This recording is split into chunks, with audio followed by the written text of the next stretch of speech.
Assalamualaikum warahmatullahi wabarakatuh. Perkenalkan, nama saya Zainal Arifin, NIM 1903211000055 dari kelas Tata Niaga Produk Agribisnis A.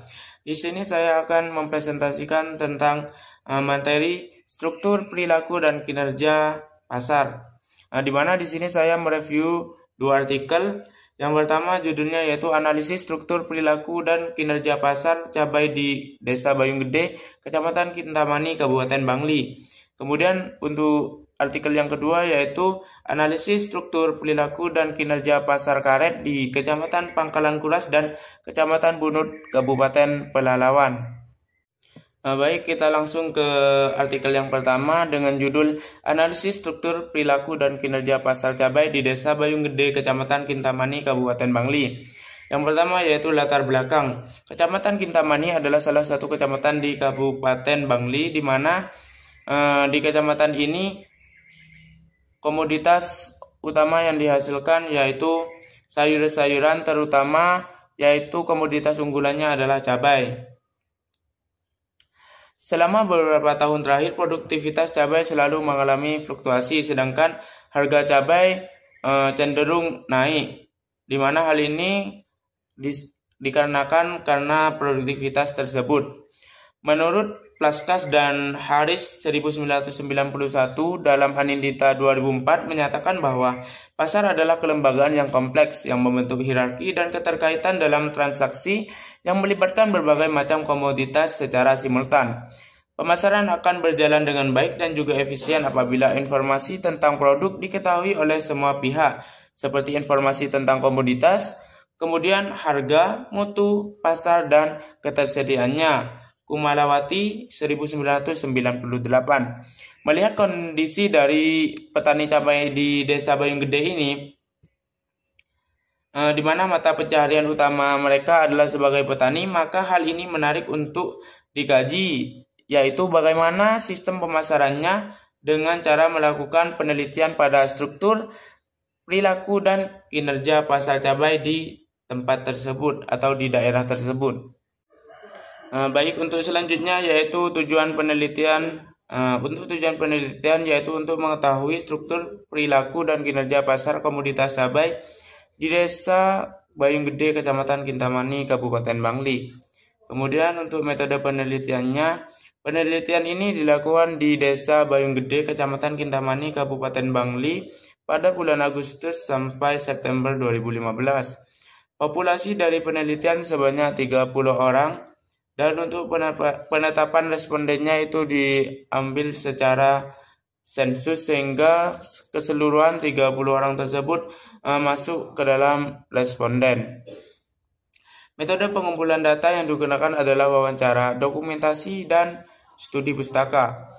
Variabel yang digunakan adalah struktur, perilaku, dan kinerja pasar yang dilihat dari indikator meliputi saluran pemasaran, jumlah lembaga pemasaran, diferensiasi produk, halangan keluar masuk pasar, hubungan atau koordinasi vertikal, kemudian fungsi pemasaran, strategi harga, strategi produksi, penggunaan informasi, kerjasama, margin pemasaran, farmer share, dan efisiensi pemasaran.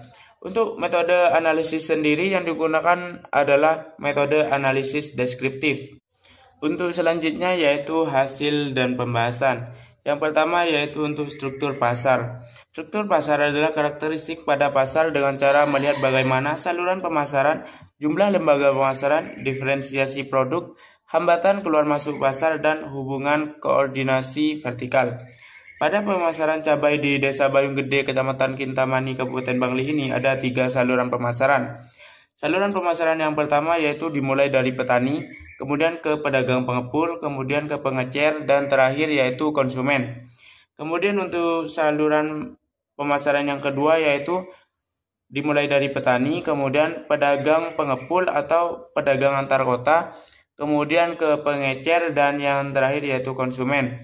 Kemudian untuk saluran pemasaran yang ketiga itu dimulai dari petani, kemudian ke pengepul atau pedagang antar pulau, kemudian ke supplier, dan yang terakhir itu ke hotel. Untuk lembaga pemasaran cabai di Desa Bayung Gede, Kecamatan Kintamani, Kabupaten Bangli ini memiliki dua lembaga pemasaran, yaitu pedagang pengepul sekaligus pedagang antar pulau dan antar kota, dan lembaga satunya yaitu pedagang pengecer.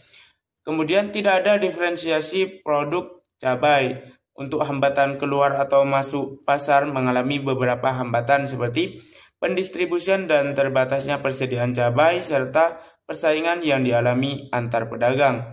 Untuk hubungan atau koordinasi vertikal sendiri itu berbentuk integrasi.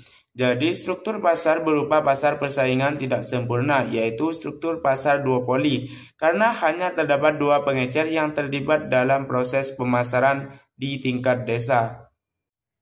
Untuk selanjutnya yaitu perilaku pasar. Untuk perilaku pasar sendiri itu terdiri dari beberapa hal. Yang pertama yaitu praktik pertukaran atau fungsi pemasaran, kemudian yang kedua yaitu strategi harga, kemudian yang ketiga yaitu strategi produk, yang keempat informasi, dan yang terakhir yaitu kerjasama. Untuk praktik pertukaran atau fungsi pemasaran sendiri itu terdiri dari beberapa fungsi. Yang pertama yaitu berupa fungsi pertukaran yang di dalamnya terdapat jual beli antara pedagang dan konsumen. Kemudian yang kedua yaitu fungsi fisik berupa pengangkutan dan penyimpanan cabai yang dilakukan oleh tengkulak atau pedagang. Kemudian yang ketiga yaitu fungsi fasilitas berupa sortasi dan pengemasan dari cabai itu sendiri.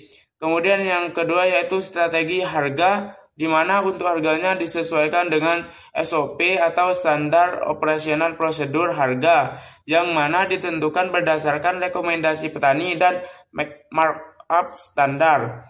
Kemudian yang ketiga yaitu strategi produk, di mana berupa aktivitas dari produsen ke konsumen melalui lembaga pemasaran yang disebut aktivitas vertikal. Kemudian yang keempat yaitu untuk informasi. Informasi yang digunakan meliputi informasi statistik seperti seberapa banyak cabai. Kemudian untuk informasi psikologi itu seperti contohnya kenapa konsumen membeli cabai tersebut. Biasanya untuk dijadikan memasak. Kemudian untuk informasi dinamis itu berupa seperti pengangkutan dari cabai dari petani ke tengkulak seperti itu. Kemudian yang terakhir yaitu untuk kerjasama, di mana kerjasama yang dilakukan hanya terjadi antara petani dengan pedagang karena adanya keterikatan. Selanjutnya yaitu kinerja pemasaran. Untuk analisis kinerja pemasaran sendiri itu meliputi margin pemasaran, farmer share, dan efisiensi pemasaran. Untuk margin pemasaran sendiri pada saluran pemasaran 1 itu sebesar 3.000 per kilogram. Kemudian untuk saluran pemasaran kedua yaitu sebesar 5.000 per kilogram, dan untuk saluran pemasaran yang ketiga yaitu 15 kilogram. Yang kedua yaitu farmer share. Pada saluran pemasaran 1 yaitu 86,96%. Kemudian untuk saluran pemasaran yang kedua yaitu 80%, dan saluran pemasaran yang ketiga sebesar 57,14%. Untuk efisiensi pemasaran pada saluran pemasaran 1 itu sebesar 3,38%. Untuk saluran pemasaran yang kedua yaitu 7,15%, dan pada saluran pemasaran yang ketiga sebesar 8,32%. Pemasaran cabai sudah efisien karena pada saluran pemasaran baik pada jalur pemasaran 1, 2, dan maupun yang ketiga, biaya yang dikeluarkan untuk memasarkan cabai lebih rendah dari nilai produk yang dipasarkan, dan margin pemasaran di setiap saluran tidak terlalu besar. Perbedaannya di mana nilai margin pemasaran ini berpengaruh terhadap nilai farmer share dan efisiensi pemasaran. Selanjutnya yaitu untuk kesimpulan. Kesimpulan dari review artikel yang pertama yaitu dari hasil penelitian dapat ditarik kesimpulan bahwa struktur pasar cabai di Desa Bayung Gede, Kecamatan Kintamani, Kabupaten Bangli adalah pasar persaingan tidak sempurna berbentuk duopoli. Perilaku pasar cabai berpengaruh terhadap corak pasar persaingan tidak sempurna. Dan kinerja pasar yang diukur berdasarkan analisis margin pemasaran, farmer share, dan efisiensi pemasaran sudah baik dan dapat dikatakan efisien. Selanjutnya yaitu untuk artikel yang kedua dengan judul Analisis Struktur Perilaku dan Kinerja Pasar Karet di Kecamatan Pangkalan Kuras dan Kecamatan Bunut, Kabupaten Pelalawan. Untuk latar belakang sendiri yaitu karet merupakan salah satu komoditi perkebunan yang mempunyai peran cukup penting bagi Indonesia. Tahun 2013, luas perkebunan karet rakyat di Kabupaten Pelalawan adalah 24.941,37 hektar dengan produksi sebesar 34.137 ton per tahun. Kecamatan Pangkalan Kuras dan Kecamatan Bunut merupakan salah satu penghasil karet di Kabupaten Pelalawan. Luas perkebunan karet di Kecamatan Pangkalan Kuras dan Kecamatan Bunut adalah 8.419,62 hektar dengan jumlah produksi karet di kecamatan tersebut sebesar 11.596 ton per tahun. Tujuan dari penelitian ini yaitu untuk menganalisis saluran pemasaran, struktur pasar, perilaku pasar, dan kinerja pasar karet di Desa Dundangan, Kecamatan Pangkalan Kuras, dan Desa Balam Merah, Kecamatan Bunut, Kabupaten Pelalawan. Untuk metode penelitiannya, penelitian ini dilakukan di dua kecamatan, yaitu di Kecamatan Pangkalan Kuras dan Kecamatan Bunut, Kabupaten Pelalawan, yang dilaksanakan mulai dari bulan Oktober 2015 sampai Maret 2016. Sumber data yang digunakan yaitu data primer dan data sekunder dengan menggunakan metode penelitian yaitu metode survei. Analisis data meliputi saluran pemasaran, struktur pasar, perilaku pasar, dan kinerja pasar. Selanjutnya yaitu untuk hasil dan pembahasan. Yang pertama yaitu saluran pemasaran.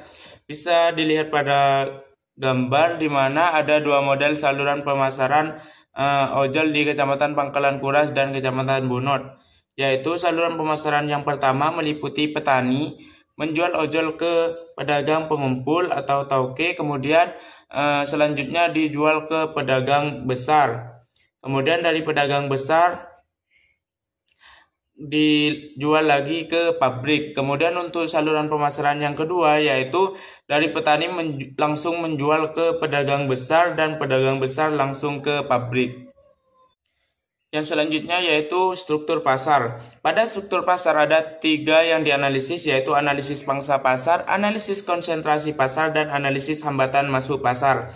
Yang pertama yaitu analisis pangsa pasar atau market share. Dari hasil analisis diketahui bahwa nilai pangsa pasar tertinggi pasar ojol di Kecamatan Pangkalan Kuras dan Kecamatan Bunut diperoleh oleh pedagang besar B dengan nilai sebesar 27,95% dengan total penjualan sebesar 4.500 kg per minggu, sedangkan pangsa pasar terendah diperoleh oleh tauke B dan tauke D dengan nilai sebesar 6,21% dengan total penjualan 1.000 kg per minggu. Yang kedua yaitu analisis rasio konsentrasi atau concentration ratio. Dari hasil analisis diketahui bahwa rasio konsentrasi penjual ojol terbesar untuk tauke adalah pedagang dengan sampel nomor 4 yaitu 27,40%. Sedangkan rasio konsentrasi terendah untuk tauke adalah sebesar 13,70%. Kemudian yang ketiga atau analisis yang ketiga yaitu hambatan masuk pasar atau barrier to entry. Dari hasil analisis dapat diketahui bahwa hambatan masuk pasar ojol di Kecamatan Pangkalan Kuras dan Kecamatan Bunut, Kabupaten Pelalawan tersebut termasuk rendah dengan rata-rata sebesar 3,7%. Selanjutnya yaitu perilaku pasar. Untuk perilaku pasar dianalisis secara deskriptif dengan praktik penentuan harga dan analisis kuantitatif dengan analisis korelasi. Yang pertama yaitu praktik penentuan harga ojol. Dalam penentuan harga ojol, petani tidak bisa menentukan harga sendiri dan harus menunggu informasi harga dari pengumpul, dan begitu seterusnya. Pedagang pengumpul tidak bisa menentukan harga sendiri dan harus menunggu informasi dari pedagang pengumpul besar dan seterusnya sampai harga yang ditentukan oleh pabrik, sehingga posisi petani di sini paling lemah dalam penentuan harga ojol ini. Kemudian yang kedua yaitu analisis korelasi. Dari hasil analisis menggunakan SPSS diketahui bahwa nilai analisis korelasi sebesar 0,954 yang artinya nilai mendekati 1 di mana kelihatan hubungannya kuat antara harga di tingkat pabrik dan harga di petani. Untuk selanjutnya yaitu kinerja pasar. Untuk kinerja pasar digunakan analisis kuantitatif menggunakan margin pemasaran, biaya pemasaran, keuntungan pemasaran, dan efisiensi pemasaran. Yang pertama yaitu margin pemasaran. Dari hasil analisis margin pemasaran, rata-rata dari pabrik ke petani karet pada periode tahun 2016 adalah Rp3.935. Margin terbesar adalah Rp4.735,72 yang terjadi pada bulan Juni 2014. Dan untuk margin terendah adalah Rp3.285,71 yang terjadi pada bulan Agustus 2014. Yang kedua yaitu biaya pemasaran. Biaya rata-rata pemasaran yang dikeluarkan untuk biaya pemasaran oleh pedagang pengumpul sebesar 362 per kilogram dan pada pedagang besar sebesar 994,04 rupiah per kilogram. Kemudian yang ketiga yaitu keuntungan pasar. Rata-rata keuntungan pedagang pengumpul dalam sekali proses pemasaran adalah 1.664,25 rupiah per kilogram, sedangkan keuntungan bersih pedagang besar adalah 7.698,63 rupiah per kilogram. Kemudian yang terakhir yaitu efisiensi pemasaran. Rata-rata efisiensi pemasaran ojol pada tingkat pengumpul untuk sekali pemasaran sebesar 3,704% yang kurang dari 5%, maka pemasaran dikatakan efisien. Sedangkan rata-rata efisiensi pemasaran pada tingkat pedagang besar adalah 5,38%, yang lebih dari 5%, maka pemasaran bisa dikatakan tidak efisien. Dari hasil review artikel 2 ini dapat ditarik kesimpulan bahwa 1. Terdapat 2 saluran pemasaran ojol di Kecamatan Pangkalan Kuras dan Kecamatan Bunut, Kabupaten Pelalawan. Yang kedua yaitu struktur pasar mengarah ke monopolistik karena terdapat beberapa pedagang besar yang menguasai pasar di daerah tersebut. Kemudian yang ketiga yaitu perilaku pasar adalah pasar persaingan tidak sempurna, dan hal ini bisa dilihat dari hasil analisis yang telah dilakukan, di mana struktur pasar yang terbentuk adalah pasar persaingan tidak sempurna dan mengarah ke monopsoni. Yang keempat yaitu kinerja pasar belum efisien karena margin yang besar dan tidak merata, dan keuntungan lembaga pemasaran juga tidak merata. Dan petani yang paling dirugikan karena petani hanya sebagai penerima harga atau price taker. Selanjutnya yaitu untuk komentar saya setelah saya melakukan review kedua artikel tersebut. Dari review kedua artikel tersebut, menurut saya artikel yang pertama kurang akurat karena metode analisisnya hanya menggunakan metode deskriptif dan metode pengambilan datanya hanya menggunakan wawancara, dokumentasi, dan studi pustaka tanpa menggunakan data angka atau secara kuantitatif, sehingga hal ini bisa mempengaruhi terhadap hasil yang diperoleh karena tanpa adanya pengolahan data secara kuantitatif dan bisa bersifat subjektif hasilnya. Hal tersebut berbeda dengan artikel yang kedua, di mana pada artikel yang kedua untuk pengambilan datanya secara survei dan juga menggunakan analisis kuantitatif seperti market share, analisis korelasi, dan lainnya. Sehingga menurut saya hasil yang diperoleh akan lebih akurat yang artikel kedua. Jadi mungkin itu yang bisa saya sampaikan tentang hasil review artikel yang telah saya lakukan tentang materi struktur, perilaku, dan kinerja pasar. Apabila ada kesalahan maupun kekurangan, saya mohon maaf sebesar-besarnya. Wassalamualaikum warahmatullahi wabarakatuh.